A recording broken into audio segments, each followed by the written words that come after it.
Thank you, Mr. President. My question is to Senator Corman, representing the Prime Minister. For the anthropogenic global warming hypothesis to be accepted scientifically, it must be based on physical empirical data.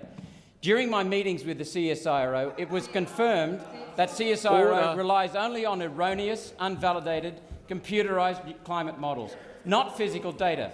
This is a third admission of CSIRO's lack of empirical evidence proving causation. Both types of climate models have repeatedly failed to match physical data and observations. Yet CSIRO has allowed this government to take confidence in climate models, and that has led to economically destructive policies on the Australian economy. Senator Corman, will you support an inquiry that would analyse and assess quantitatively the accuracy and levels of confidence in CSIRO's climate models?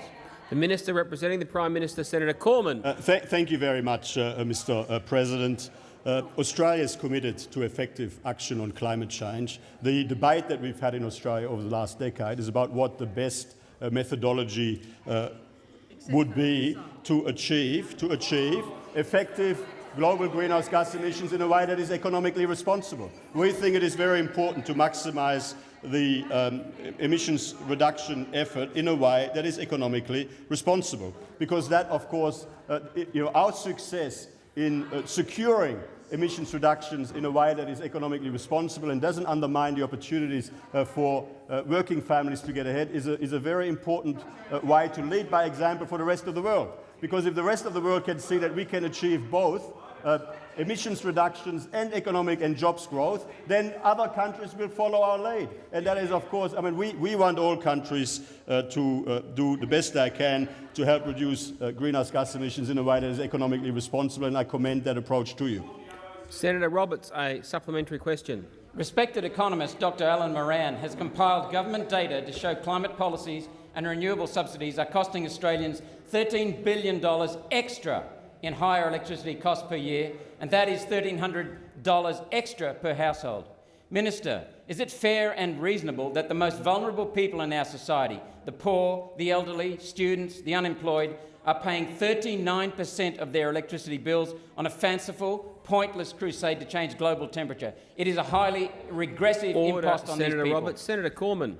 Thank you very much, Mr. President. Our government has worked very hard to reduce the costs of electricity and to improve both the reliability as well as the affordability of energy supplies. At the same time as working to reduce emissions and meet our emissions reduction targets agreed to in Paris. And I'm pleased to report to the Senate that we are being very successful in that endeavour.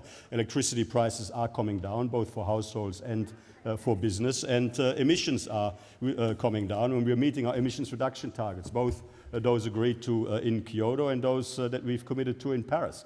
We are actually achieving what we set out to achieve, but we're doing it in an economically responsible fashion, which we believe is very important, and it's only fair for the working families of Australia that that's how we do it.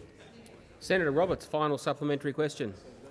Using the government's own data, Dr. Moran calculates that energy users subsidise every wind turbine $526,000 every year for 15 years.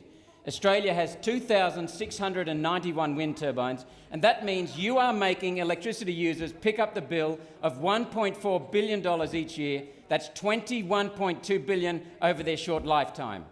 How can you justify adding this massive cost burden to consumers and to industry? Senator Corman. Thank you very much, Mr. President. Again, our government, for very good policy reasons, is committed to effective action on climate change. We are part of the global community, and we are part of global efforts to reduce greenhouse gas emissions, and we've got to do that in a globally coordinated fashion. We've got to do it in a way that is economically responsible. That is the policy of the Australian government, and that is what we are effectively pursuing.